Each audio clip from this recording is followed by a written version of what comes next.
दिया तूने मेरे प्यार का, यार ने ही लूट लिया घर यार का। अच्छा सिला दिया तूने मेरे प्यार का। मेरे प्यारे बच्चों, आप सभी को नमस्कार। क्या हाल है आप सभी के? उम्मीद है आप ठीक ठाक होंगे, मस्त होंगे, बढ़िया होंगे, तंदुरुस्त होंगे। मेरे प्यारे बच्चों, मैं आपसे काफी स्मार्ट लग रहे हो। थैंक यू भाई।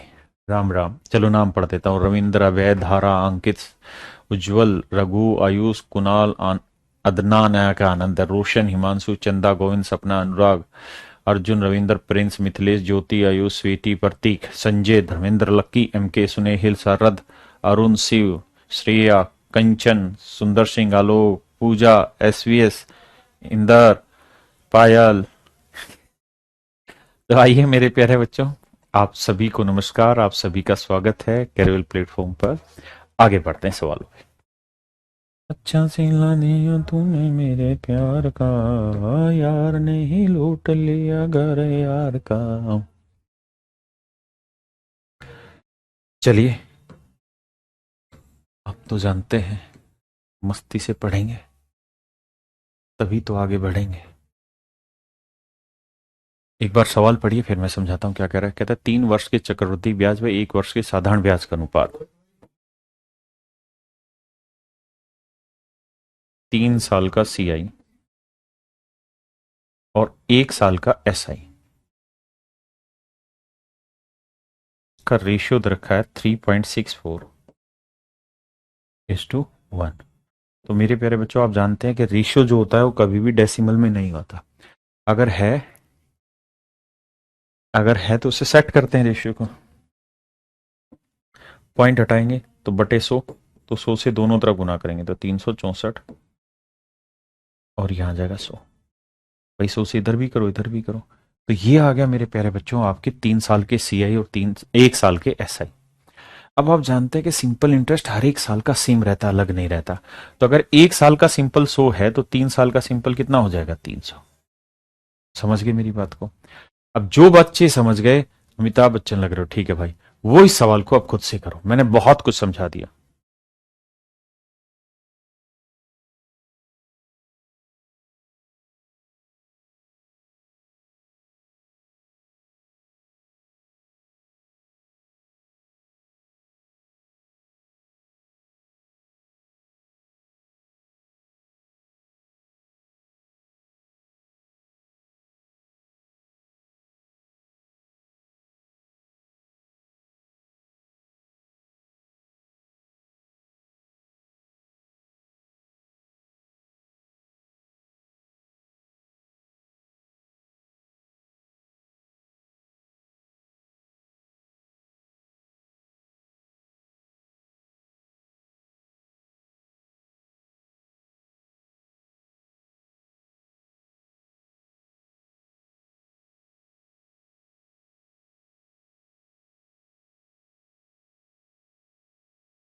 ये पहला साल, ये दूसरा साल, ये तीसरा साल।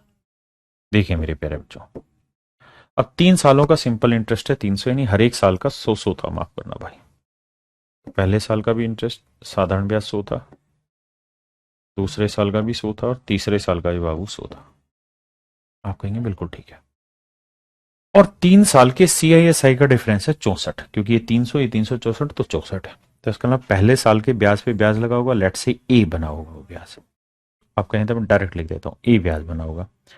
वही ए 3 बार लिखा जाना होता है, 1 2 3 बार। फिर इस ए के ऊपर यहां कोई ब्याज बना होगा, लेट से ओपी। हाँ है ना? अगर मेरे प्यारे बच्चों मैं इस सवाल को ऑप्शन से करना चाहूं तो मुझे समझना होगा कि ये जो वैल्यू है ये मेरी 64 है, क्योंकि सीएसआई का डिफरेंस 64 है। तो मुझे इसे ऑप्शन से उठाना चाहिए। जैसे 20 इसका ठीक आंसर है, लेकिन मान लीजिए 50 उठा लेता हूं। तो अगर 50% में रेट मान लूं तो बाबू 100 का 50% कितना हुआ? 50। यहाँ भी 50, यहाँ भी 50, तो 50 50 100 और 50 150। जबकि मुझे तो इन तीनों का, चारों का जोड़ी 64 लाना थी, तो तीनों का ही जोड़ 150 हो जाएगा, तो गलत है। सिला दिया तूने मेरे प्यार का, ये गलत है। अब 30 लेते हैं। अगर 30 लें तो 100 का 30%, 30 30 30। फिर देखोगे तो 30 30 60 और 30 90, फिर गलत चला गया, यानी गलत हो गया, क्योंकि इन तीनों का ही जोड़ 90 हो गया, जबकि मुझे तो इन चारों का जोड़ 64 चाहिए, ये गलत। और 70 लूंगा तो जब 30 बड़ा आ रहा है, 50 बड़ा, तो 70 तो बड़ा ही जाएगा, तो ये भी काट दो, बचा क्या? 20। तो 100 का 20%, 20 20 20। फिर 20 का 20%, 4। तो 20 20 40 20 60 और 4 64 सेटिस्फाई कर गया। लेकिन अगर आप कहेंगे सर हमें इसे डिटेल करना हो तो कैसे करें, तो बाबू तरीका ये कि आप रेट मान लीजिए R%। अब क्या होगा, इस 100 का R% निकालोगे तो 100 का कोई भी चीज परसेंटेज वही वैल्यू होती है, तो 100 का R% हुआ R, ब्याज हो गया R। यहां पे भी इंटरेस्ट R, यहां पे भी इंटरेस्ट R। अब क्या होगा सर, अब इस R का R% निकालोगे, तो R का R% निकालोगे, R का R%, तो हो जाएगा मेरे बेटे R²/100, R²/100। हाँ है ना मेरे प्यारे बच्चों? किसी भाई बहन को कोई दिक्कत, यहां तक कोई आपत्ति नहीं जी? अब मेरे प्यारे बच्चों, अगर आप आज्ञा दें तो इस कहानी को मिटा दें।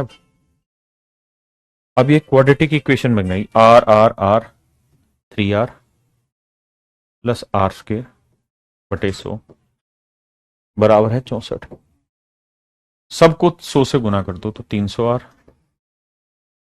जमा R² बराबर 64। मैं यहां से R कॉमन ले लेता हूं, तो यह आया 300 जमा R बराबर 64। तो मेरे प्यारे बच्चों, ऐसे दो नंबर निकालिए जिन्हें मल्टीप्लाई करें तो आए 64 और उनके बीच का डिफरेंस हो 300। तो क्या होगा, तो 64 के टुकड़े करेंगे तो 32 दूनी 64 होता है, तो R की वैल्यू 20 ले लेते हैं, तो यहां 300 में 20 जोड़ा 320, 320 गुना 20 64, 100 आंसर। तो रेट आ गई मेरे बच्चों 20%।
एक डिफरेंट डाटा के ऊपर सवाल बन जाए उस समय फिर आप क्या करोगे? देखिए यार, इस सवाल का जो भी उत्तर होगा, इस सवाल का मेरे प्यारे बच्चों जो भी उत्तर होगा, उसमें आखिर में हर हाल में जीरो आएगा ही आएगा, चाहे वो 10% हो, 20 हो, 30 हो, 40 हो, कुछ भी हो, 50 हो, 60 हो, कुछ भी हो, आखिर में जीरो आएगा ही आएगा। आप कहें सर कैसी बात कर रहे हो, आखिर में जीरो क्यों आएगा? इसलिए आएगा मेरे बच्चे कि इन सारी चीजों का जोड़ है नेचुरल नंबर 64। हाँ है ना? अगर नेचुरल नंबर है तो इसका मतलब ये तो नेचुरल आ जाएगा, ये भी नेचुरल आ जाएगा, ये भी नेचुरल आ जाएगा, क्योंकि 100 का परसेंटेज निकालने में पॉइंट आने की जरूरत है नहीं। लेकिन यहां है R²/100, इसका मतलब रेट ऐसी लेनी पड़ेगी जिसका वर्ग करने पे बटे, मतलब 2 जीरो आए आखिर में। तो यही नंबर है जिसमें 1 जीरो आएगी, उसका वर्ग करोगे तो वर्क करने पे आखिर में 2 जीरो आएंगे और 2 जीरो से कट जाएंगे। तो इसलिए भी मुझे अगर यहाँ हिट एंड ट्रायल भी करना होता तो मैं यही देता कि या तो आंसर 10 होगा, 20 होगा, 30 होगा, 40 होगा, 50 होगा, 60 होगा, 70 होगा, 80 होगा, 90 होगा, यानी ऐसे आंसर मिलेंगे जिसका आखिरी डिजिट 0 है। तो पहली चीज तो मुझे यहां से पकड़ लेनी थी। हाँ है ना। अब तुक्के से उसने ऑप्शन में सारे 0 वाले दे रखे थे, तो फिर मुझे ऑप्शन से चेक करना पड़ा। ठीक है जी। अब आते हैं आगे।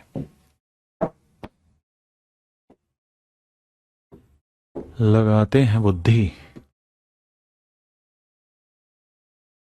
एक बात बताइए, 3 साल पे आते हैं मेरे प्यारे बच्चों, सिर्फ समझना कॉन्सेप्ट। मान लीजिए प्रिंसिपल है बी, 3 साल, 1 साल, 2 साल, 3 साल। पहले साल R%, आप जानते कितना बनेगा, PR/100।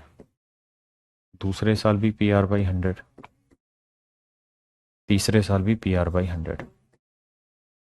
फिर पहले साल के ब्याज पे ब्याज, तो PR/100 का स्क्वायर। यहाँ पे भी PR/100 का स्क्वायर, PR/100 का स्क्वायर। हाँ है ना। फिर क्या होगा मेरे प्यारे बच्चों, फिर इस ब्याज पे ब्याज बनेगा, तो वो आएगा इसका R% निकालोगे तो R/100 का क्यूब। तो ये वाली जो कहानी होगी ना बाबू, ये होगी आपके 3 साल के CISI का डिफरेंस है। अगर मैं इसे जोड़ूं तो ये 3 बार आएगा, तो 3 PR/100 का स्क्वायर प्लस में ठीक है, R/100 का क्यूब। ये होगा मेरे प्यारे बच्चों CISI का डिफरेंस, CI - SI। है ना, ये होगा आपके CISI का डिफरेंस। अब यहां से मेरे बच्चों PR/100 का स्क्वायर कॉमन ले लो, तो यहां बचा 3 और यहां बचेगा R/100, और इसके डिफरेंस को मैं D मान लेता हूं। तो हम ये कह सकते हैं कि R/100 का स्क्वायर, ये P में बटे ले आऊंगा यहाँ, तो डिफरेंस अपॉन प्रिंसिपल, ये 300 plus R/100।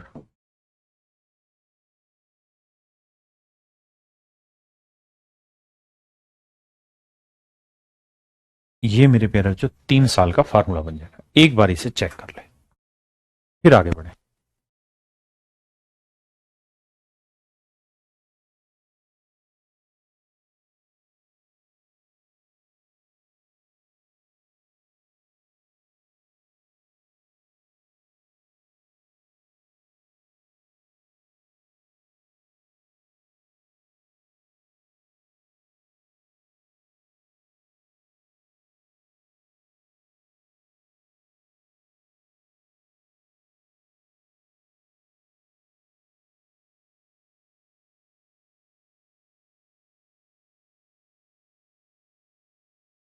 Can you add quadratic equation probability and permutation combination topic to your syllabus? Do I need मेरे बच्चे जीएस मैंने कराता हूँ, प्रोबेबिलिटी भी कराता हूँ, क्वाड्रेटिक इक्वेशन भी कराता हूँ, परमुटेशन कम्बिनेशन नहीं कराता क्योंकि वो हमारे सिलेबस में नहीं है, लेकिन वो मैं करा दूंगा।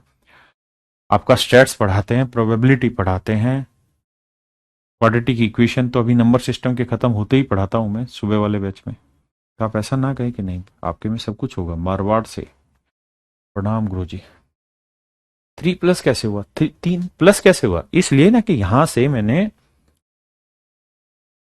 PR² / 100 कॉमन ले लिया, तो यहां क्या बचा, केवल 3। और यहां R² कॉमन ले लेंगे तो R/100 बचा। ऐसे हुआ। हाँ है ना। या Soni, your comment is visible my dear. तो मेरे प्यारे बच्चों अब आगे बढ़ते हैं। अच्छा सिला दिया तूने मेरे प्यार का, यार ने ही लूट लिया घर यार का। बताइए।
देखो मेरे प्यारे बच्चों, आप इस बात को समझिए, फार्मूला होता है R/100 का स्क्वायर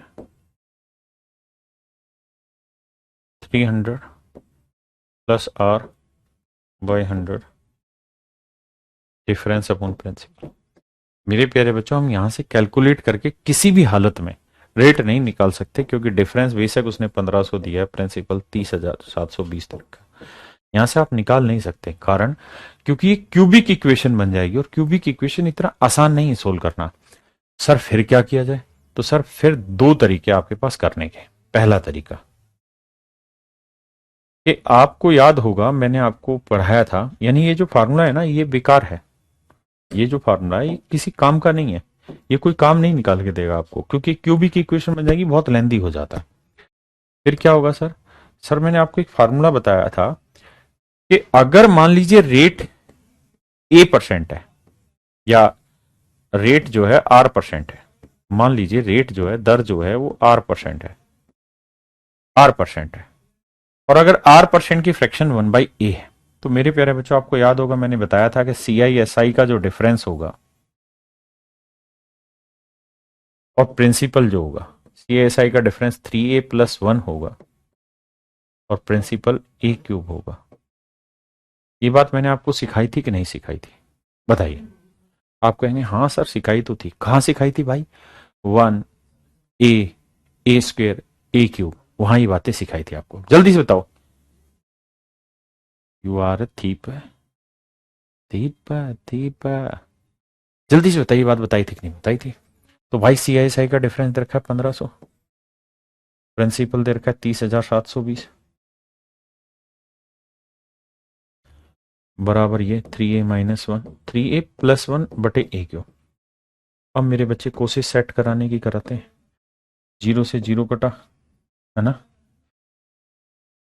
6 से कट रहा है, क्योंकि 7 3 10 2 12, 6 से यहाँ पे भी कटेगा, 2 3 से हो रहा है, तो 25 6 के 150, बिल्कुल कट रहा है सर। कैसे काटेंगे? 6 5 30, 6 कम 6, 6 दूनी 12, 512। तो आपने देखा क्या कि सर 3A+1/A³ किसके बराबर है सर? 25/512 का। 25/512। तो A³ मेरे प्यारे बच्चों किसको रिप्रेजेंट कर रहा है? 512 को। तो अगर A³ की वैल्यू मेरे प्यारे बच्चों 512 है, तो A की वैल्यू कितनी हुई? 8। तो यहां 8 या 24 और 1 25। अगर A³ 512, देखिए सेट होना चाहिए डाटा, A³ 512 तो A की वैल्यू 8, तो 8 या 24 और 1 25 सेट हो गया। तो A की वैल्यू 1/8 आ गई, और 1/8 किस परसेंटेज की फ्रैक्शन है? तो आपका आंसर होगा 12.5%। तो आंसर आ गया 12.5%। अगर मान लीजिए एक भाई कह रहा है ये नहीं कह रहा है, चांटा मारूंगा, 3 साल का CI से ही तो बताया था। अगर मेरे प्यारे बच्चों मान लीजिए ये डाटा सेट नहीं हो रहा, 3A+1/A³ आपको नहीं आता हो, या इस तरह से सेट नहीं करना पड़, मतलब कर ही नहीं पा रहे, फिर क्या किया जाए? तो मेरे भाई फिर आंख बंद करके ना प्रिंसिपल ले लो 30,720 जो दे रखा है, और फिर जितने भी ऑप्शन है ना, उन ऑप्शन से फिर आप CI/SI का डिफरेंस निकालो। प्रिंसिपल तो दे ही रखा है, तो एक बार रेट ये ले लो, ये सेट नहीं होगी फिर ये ले लो, ये सेट नहीं होगी फिर ये ले लो, फिर ये सेट नहीं होगी तो ठीक होगी। यानी फिर एक तरीका ये बचता है कि आप इस सवाल को ऑप्शन से उठाएं, यानी ऑप्शन से रेट लें और फिर ट्राई करें उसको। अब मान लो प्रिंसिपल ये दे दिया, रेट ये दे दी, तो अब ये देखो कि क्या CI/SI का डिफरेंस 1500 आ रहा है। अगर आ रहा है तो ये रेट ठीक है, नहीं तो गलत। फिर ये तरीका, तो अगर आपको याद है ये चीजें तो बहुत अच्छी बात है, नहीं तो फिर भैया इस सवाल को आप ऑप्शन से ही कर सकते हैं, that is the only way according to me. लेकिन इससे पहले एक बात समझ लीजिए कि अमाउंट निकालने का एक सूत्र होता है, principal into 1+R/100 raise to power time. ये आपने छोटी क्लासों में पढ़ा होगा, ये एक सूत्र होता है बाबू। क्या? Principal into 1+R/100 raise to power time. अब इस सवाल को करिए। देखिए जब तक अपने हाथ से नहीं करेंगे बातें नहीं बनेगी।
बैंक खातों में डालता है।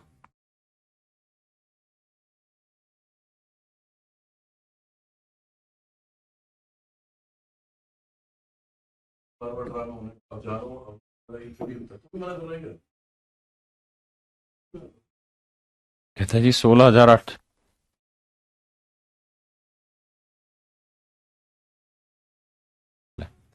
कहता है इसकी उम्र है 12 साल।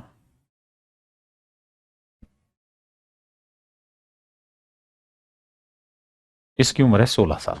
है ना?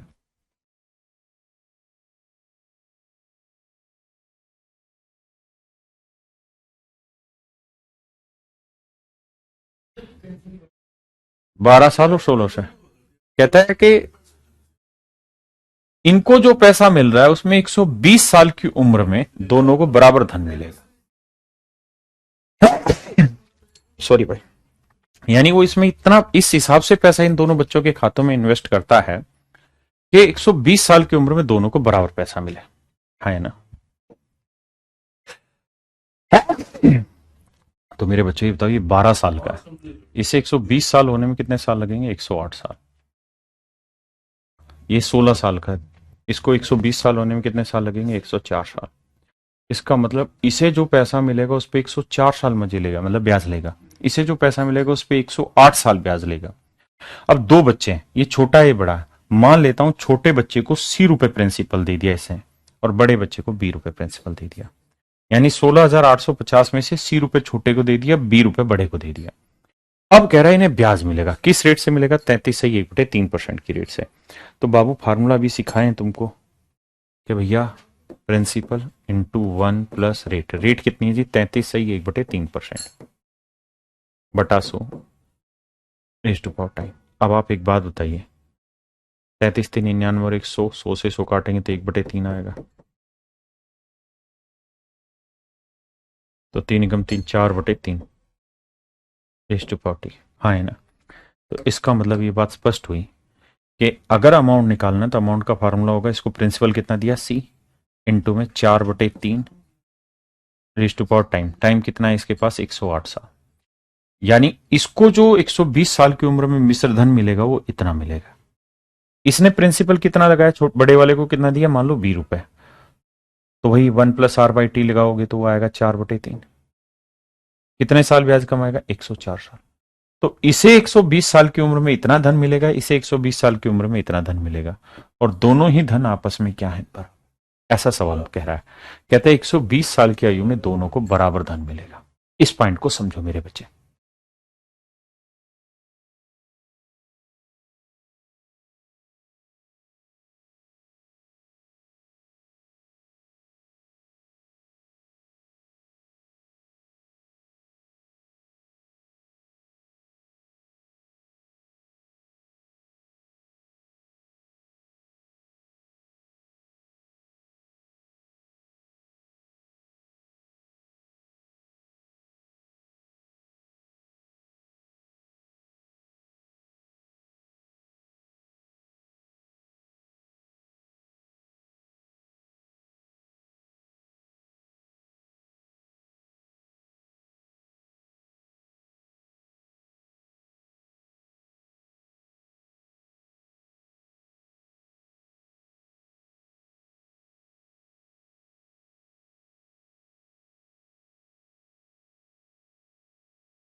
देखो मेरे बच्चे,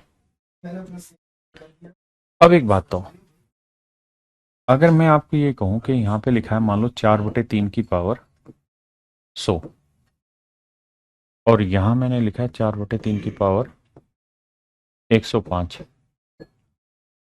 तो इसको कैंसिल कैसे करते हैं? तो कैंसिल का तरीका ये होता है कि इसको लिख लेते हैं 4/3 की पावर 100, इसको लिख लेते हैं 4/3 की पावर 100 गुना 4/3 की पावर 5।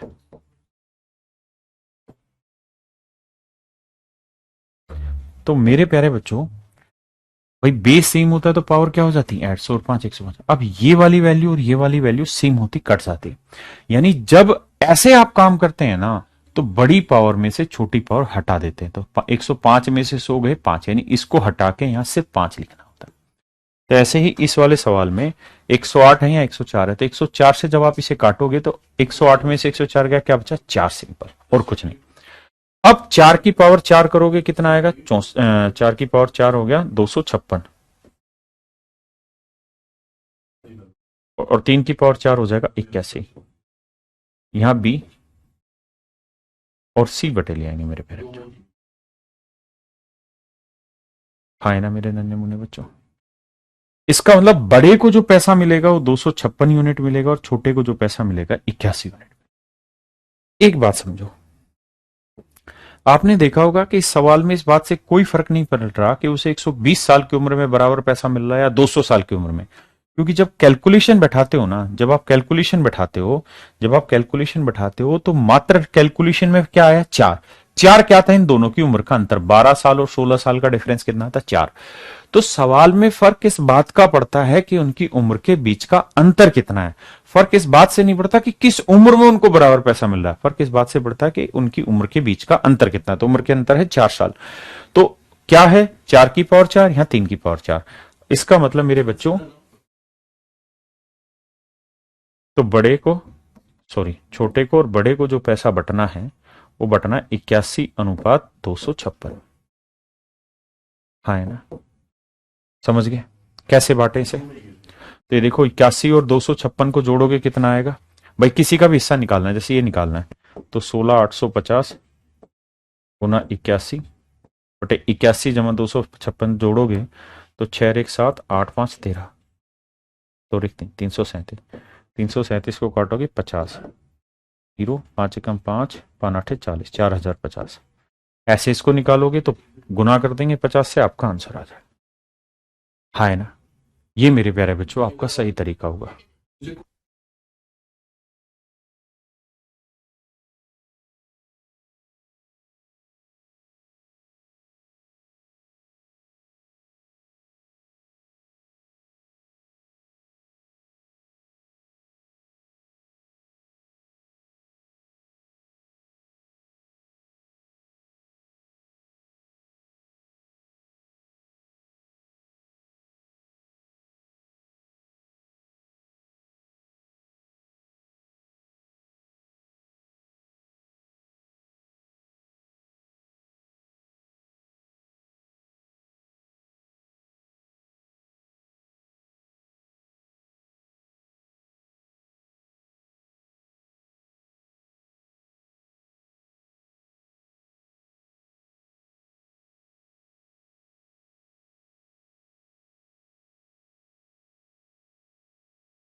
भाई मैंने बता दिया अपना।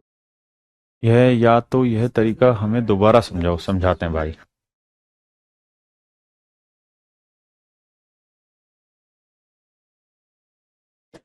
देखो मेरे प्यारे बच्चे, जो कह रहे हैं कि दोबारा बताओ, देखिए यार, हमने क्या किया, 16,850 रुपए को दो हिस्सों में बांटा। छोटे बच्चे को 80 रुपए दे दिए, बड़े बच्चे को 20 रुपए दे दिए। अब ये दिया हमने प्रिंसिपल, तो फार्मूला तो बेसिकली होगा कि प्रिंसिपल इंटू 1 + r, आर है 33/1/3%, fraction 1/3, raise to power time, time है 108। तो मैंने क्या किया, इस पॉइंट को सोल्व कर दिया, 3 एकम 3 और 1 4/3, यहां पे वही 4/3। जब इसको इससे काटोगे तो ये पावर कैंसिल हो जाए, मतलब माइनस हो जाएगी, क्योंकि बेस सेम है। तो यहां बचेगा पावर 4, तो 4 की पावर 4 256, 3 की पावर 4 81, बी यही सी बटे आ जाएगा। तो बी और सी का रेशियो आ गया 256:81, मतलब बड़े का हिस्सा 256 होगा तो छोटे का हिस्सा 81। हमेशा वैसे भी ध्यान रखना, ऐसे सवाल में बड़े को बड़ा हिस्सा मिलता है और छोटे को छोटा हिस्सा मिलता है। क्यों? क्योंकि बड़े के पास कम टाइम है ब्याज कमाने का, जबकि छोटे वाले के पास ज्यादा टाइम होता है ब्याज कमाने का। तो इसके पास ज्यादा मौके हैं ब्याज कमाने के, इसलिए इसको कम पैसा देते हैं, ताकि टाइम ज्यादा है तो अमाउंट इक्वल आ जाए। इसे ज्यादा अमाउंट देते हैं क्योंकि टाइम कम है इसको। हाँ, है ना। अब बात आती है कि पेपर में सर इस सवाल को कैसे उठाया जाए। तो हाउ टू उठाई दिस सवाल इन पेपर, उसका एक बेसिक लॉजिक है, उस लॉजिक को पकड़ना। क्या लॉजिक है सर? उसका लॉजिक ये है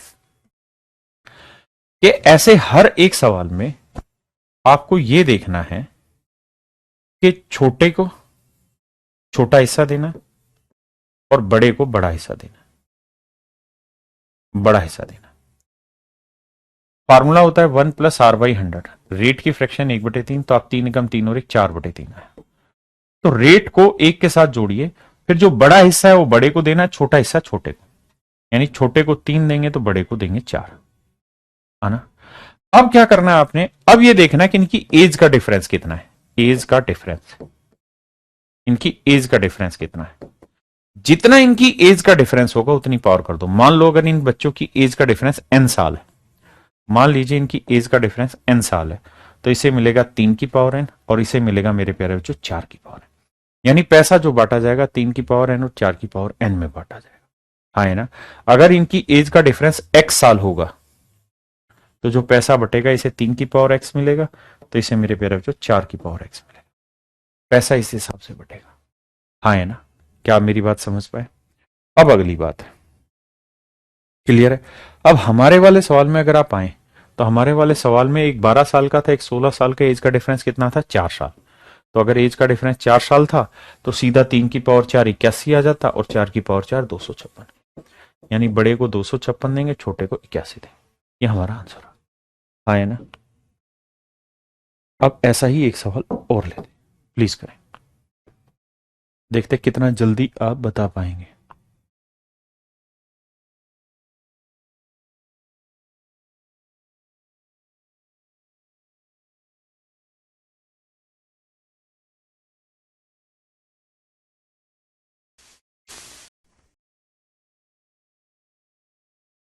तो तुम पीडीएफ क्यों नहीं आती है? हर एक क्लास की पीडीएफ जाती है यार। देखो मेरे बच्चे, 34,100 रुपए, कहता है 34,100 रुपए को एक आदमी ने अपने 2 बच्चों के बैंक खातों में डाला। एक होगा छोटा और एक होगा बड़ा। इस तरह डाला कि उनकी उम्र के बीच का डिफरेंस है 3 साल के, 20% की रेट से 200 साल में दोनों को बराबर धन मिले। 20% का मतलब बनाएंगे तो 1 + r, 20% की फ्रैक्शन 1/5, 5 एकम 5 और 1 6/5, 6/5 का मतलब छोटे को हिस्सा 6 मिलेगा, छोटे को हिस्सा 5 मिलेगा और बड़े को हिस्सा 6 मिलेगा। हाँ, है ना।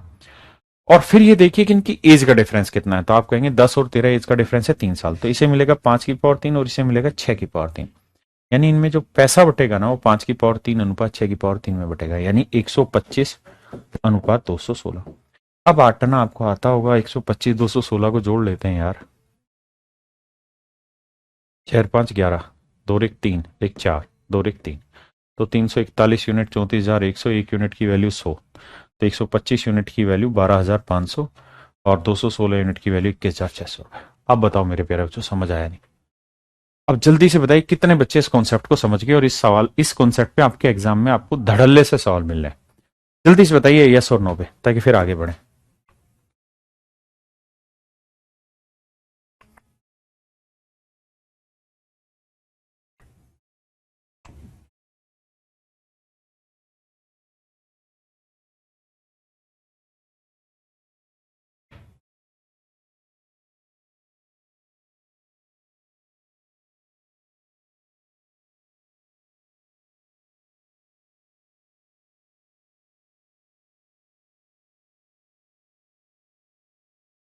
आइए बाबू।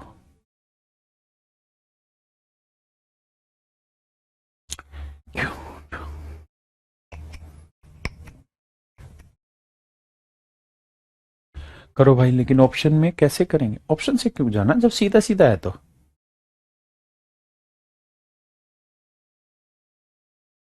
सर आंसर तो आया ही नहीं, आंसर नहीं दे रखा था क्या उसका?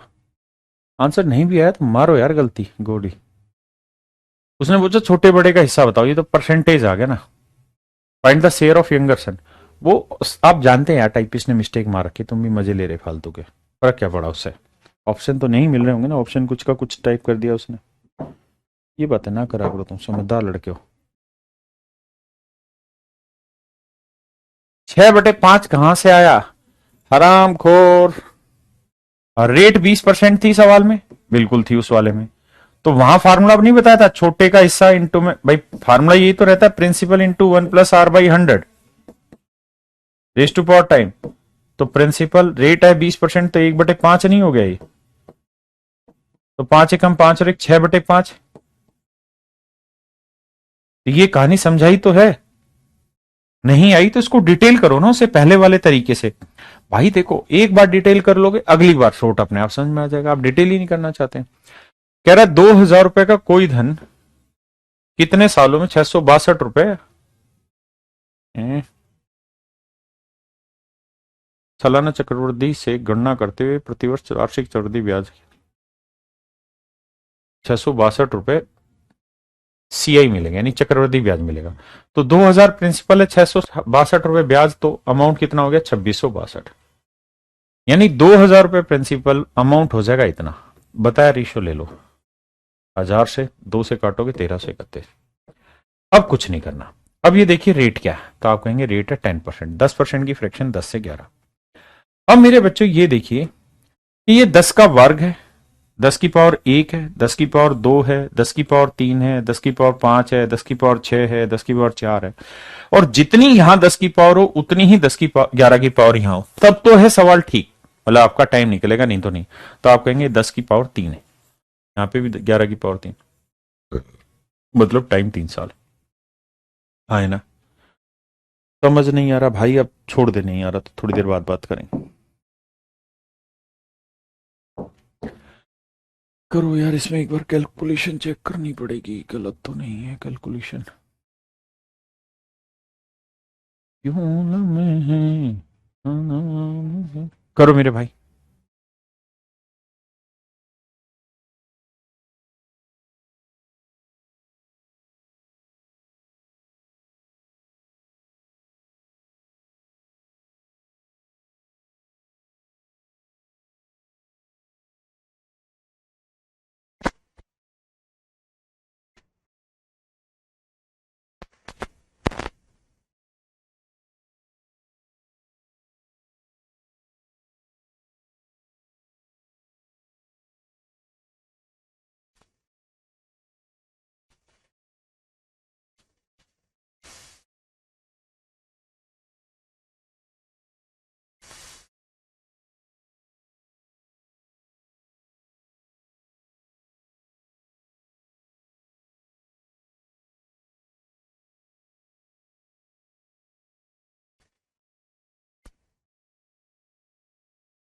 करेक्ट। कितने महीनों में 8,000 रुपए पर लगा सालाना 20% चक्रवृद्धि ब्याज की दर से ब्याज 8,000 पे 2,648 रुपए हो जाता।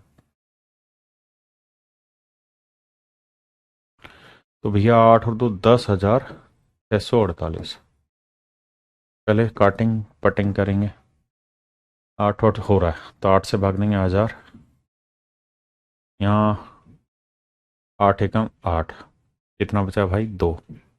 8 तिया 24, कितना बचा? 2। 8 तिया 24, 8 एकम 8, 1,000 से 1,331। लेकिन रेट ऑफ इंटरेस्ट जो है वो तो एनुअली है, लेकिन compounded semi annually, semi annually का मतलब अर्धवार्षिक, यानी हाफ ईयरली कैलकुलेट कर रहे हो। रेट है 20% पर एनम, तो हाफ ईयर की रेट क्या हो जाएगी मेरे बच्चे 10%। टाइम भी अब आपको हाफ ईयर ही लेना होगा, तो 10% की फ्रैक्शन 10 से 11, तो ध्यान देना एक हाफ ईयर में 10 से 11 हो जाएगा, एक हाफ ईयर में 10 से 11।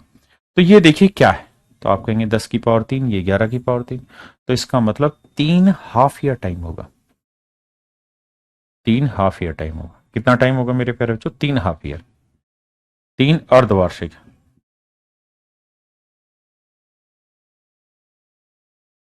3 अर्धवार्षिक।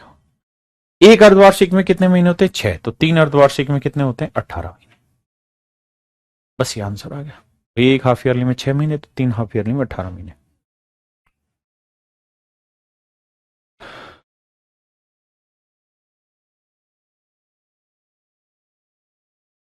करो बाबू।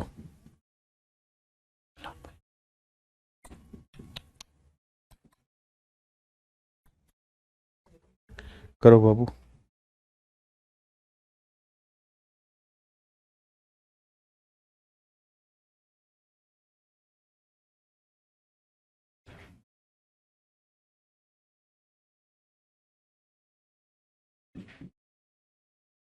आकाश इंस्टीट्यूट पीतमपुरा भुवन।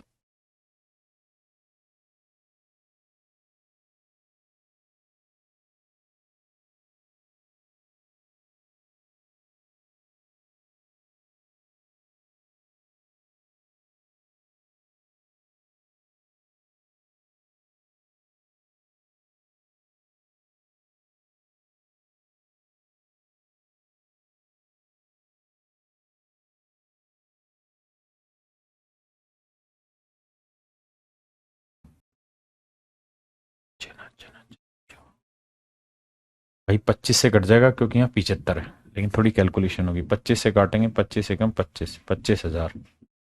यहाँ 25 से काटोगे तो देखो 25 से कम तो आया 25, 8 82 25 थी 75, 7 बचा 25 थी 75, 25 से कम 25। अरे ये तो हर एक में वही आ रहा है। अब रेट है मेरे बच्चे 10%, 10% की फ्रैक्शन 10 से 11। आप घबराना मत, हर एक सवाल इतना ही आसानी से होगा। तो 10 की पावर 3 है, टाइम आ गया मेरे प्यारे बच्चों 3 साल। हाँ जी। अब मेरे प्यारे बच्चों हम आ रहे हैं इसमें इंस्टॉलमेंट टाइप के क्वेश्चन पे।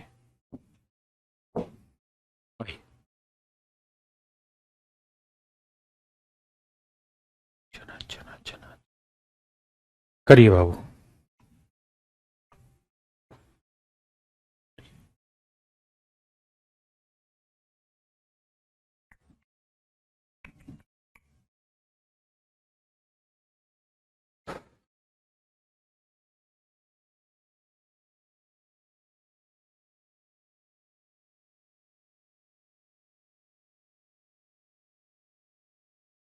कहता जी आपको 1,000 रुपए देता चला जाऊंगा, हर साल के आखिर में आऊंगा 1,000 रुपए देके चला जाऊंगा।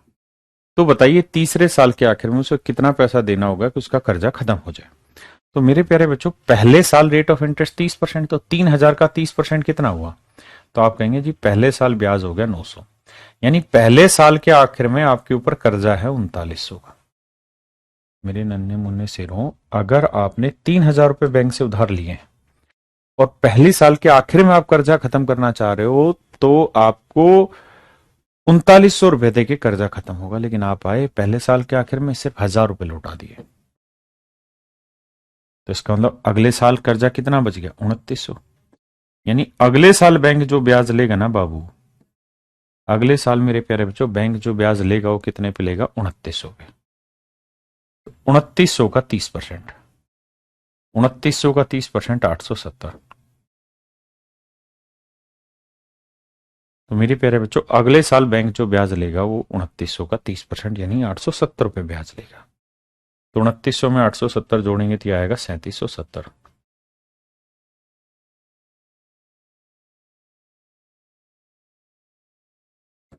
है ना? तो दूसरे साल के आखिर में 3770 रुपए उसे देने पड़ेंगे। दूसरे साल के आखिर में आएगा 1,000 रुपए देगा और चला जाएगा, है ना? तो तीसरे साल कर्जा कितने का बचा? 2770। तो तीसरे साल मेरे प्यारे बच्चों जो कर्जा बचा उसका वो 2770 रुपए का बचा। अब तीसरे साल वो 30% इंटरेस्ट फिर देगा, तो 2770 का 30% निकालोगे तो आएगा 831। तो 2770 में 831 जोड़ोगे तो बनेगा 3601। यानी तीसरे साल के आखिर में मेरे प्यारे बच्चों जो कर्जा तैयार हो जाएगा वो हो जाएगा 3601। मतलब तीसरे साल के आखिर में आए तो 3601 रुपए दे और लेके चला जा।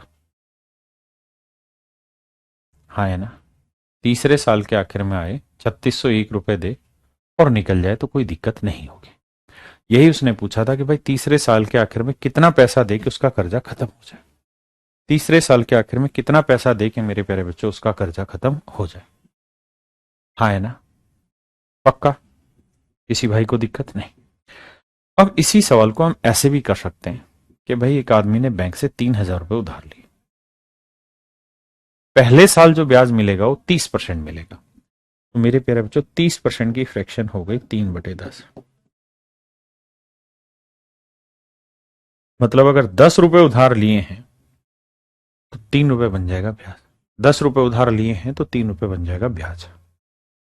तो यानी पहले साल के आखिर में उसके ऊपर कर्जा हो जाएगा 13/10। क्या आप सहमत हैं? आप कैलकुलेट भी करें तो करेंगे तो यही आएगा 13×3 = 3900। यहां पे भी आपने कैलकुलेट किया तो पहले साल के आखिर में कर्जा 3900 ही था। अब आप आए, आपने कहा जी पहले साल के आखिर में मैं आपको 1000 रुपए दे दूं, तो इसका मतलब दूसरे साल बैंक जो ब्याज लेगा वो 1000 हटाने के बाद जो कर्जा बचा उस पे, यानी 3900 से 1000 घटाओगे तो बचा 2900, इस पे कर्जा लेगा, मतलब ब्याज लेगा। तो अब बैंक ब्याज लेगा इस पे, किस रेट से लेगा जी? उसी रेट से 30%। तो 30% का मतलब अगर 10 रुपए उधार लिए या 10 रुपए आपका प्रिंसिपल है तो अब 3 रुपए उसके ऊपर ब्याज चढ़ेगा। तो दूसरे साल के आखिर में कर्जा फिर 13/10 हो जाएगा, फिर 13/10 हो जाएगा। और मेरे भाइयों कैलकुलेट करोगे तो वो आ जाएगा 3770।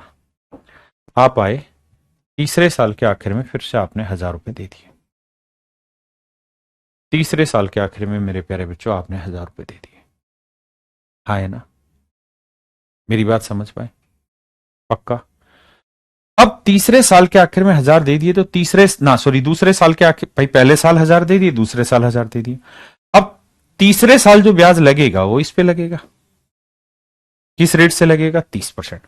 30% की फ्रैक्शन 3/10, यानी 10 रुपए उधार लिए तो 3 रुपए ब्याज, तो तीसरे साल कर्जा हो जाएगा इसका इतना 13/10। तो ये होगा आपका आंसर, यानी तीसरे साल के आखिर में आप पे कुल मिला के इतना कर्जा बचेगा। एक बार इस सिस्टम को समझने का प्रयास करिए, फिर मैं आगे बात करता हूं। Please try to understand the system of this question.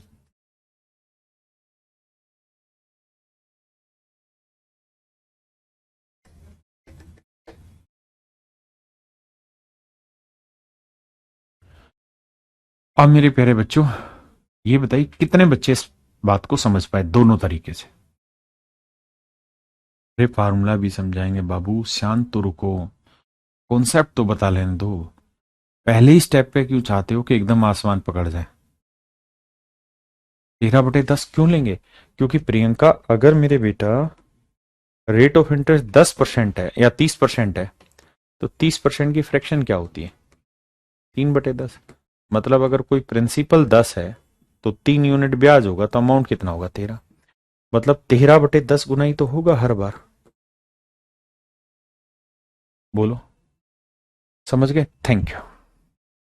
अब इससे अगले स्टेप पे आज मैं किस्त वाले क्वेश्चन करा रहा हूं, लेकिन मैं आज करा रहा हूं आपको डिटेल में, कल कराऊंगा इन्हीं सारे सवालों को शॉर्ट में। आज एक्स मान के, ताकि आप समझ पाए बातों को। एक बार आप पढ़िए फिर समझते हो। अब घबराओ मत, पेशेंस रखो। अगर एक दो सवाल लेंदी दिख रहे हैं जिनका मैं अल्टरनेट भी बताने वाला हूं तो आप पेशेंस मत खोइए यार। That he will pay 1620 at the time of buying. मान लीजिए रेफ्रिजरेटर की कीमत है R, तो जब आप खरीदने जाएंगे तो कह रहा है 1620 रुपए, तो तुरंत की तुरंत नगद पकड़ा दीजिए नगद। अब जो बाकी पैसा बच गया इस पे सवाल कह रहा है कि बैंक लेगा ब्याज, इससे आप किस्तें बना रहे हैं।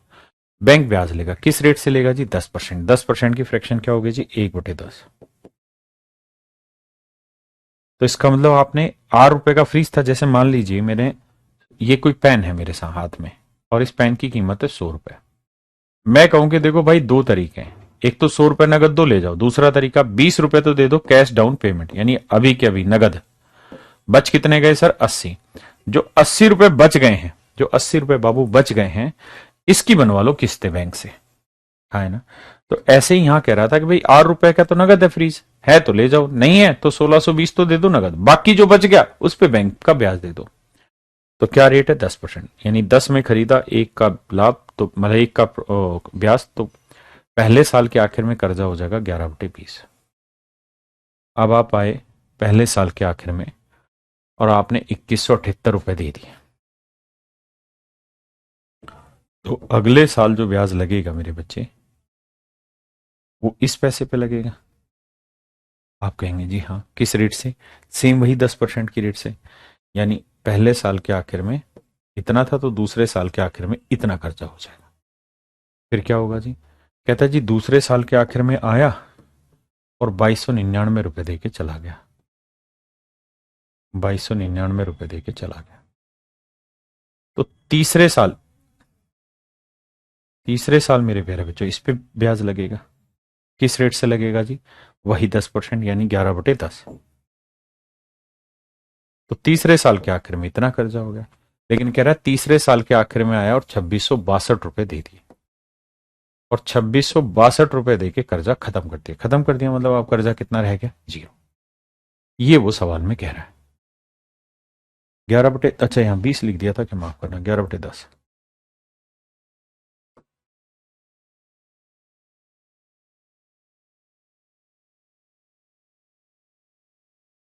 समझ गए मेरे भाई? सोल्व कर देंगे, आर की वैल्यू आएगी, लेकिन आपको ऐसे करना नहीं है, ये सिर्फ बेसिक समझा रहा हूं मैं। इसको उसी से 10 से 11, 10 से 11, 10 से 11 उसी तरीके से समझाऊंगा, बिल्कुल मत घबराओ यार, मैं हूं आपके साथ। क्यों टेंशन ले रहे हो? बस आप इसके डिटेल के तरीके को समझ लो, करिए। देखिए, जीवन में हर चीज आसान नहीं, हर चीज मुश्किल नहीं। जो मुश्किल है उसे आसान बनाओ और जीवन के आनंद उठाओ। जब आसान आए तब आसानी से कर जाओ यार।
देखिए मेरे बच्चे, कहते हैं एक आदमी ने एक बाइक खरीदी। मान लेते हैं मेरे प्यारे बच्चों, जो बाइक खरीदी उसकी कीमत है M रुपए। कहता है जी 20% की रेट से 10,800 रुपए की 3 किस्तें थी। तो मेरे प्यारे बच्चों 20% की फ्रैक्शन क्या हो गई, 1/5। मतलब हर साल जो ब्याज लगेगा वो 1 रुपये ब्याज लगेगा 5 पे। यानी अगर मोटर बाइक की कीमत M थी, नगद है तो दे दो ले जाओ, नहीं है तो फिर किस्तें बनाओ। तो पहले साल बैंक ब्याज लेगा इस पे 6/5 गुना जा, फिर पहले साल के आखिर में आओगे 10,800 की किस्तें दे दोगे। तो अगले साल बैंक जो ब्याज लेगा वो इस पे लेगा, किस रेट से जी, 6/5 गुना से। हाँ है ना। अब मेरे बच्चे इस साल फिर वही 10,800 की किस्त दे देगा, 10,800 किस्त दे देगा। अगले साल फिर आएगा, फिर 6/5 से इंटरेस्ट लगेगा। तीसरे साल फिर 10,800 किस्त दे देगा और कहता है तीसरी किस्त के बाद उसका कर्जा हो जाता है खत्म। तीसरी किस्त के बाद मेरे प्यारे बच्चों उसका कर्जा खत्म हो जाता है। हाँ है ना। तो यहां से सोल्व करके M की वैल्यू निकालें।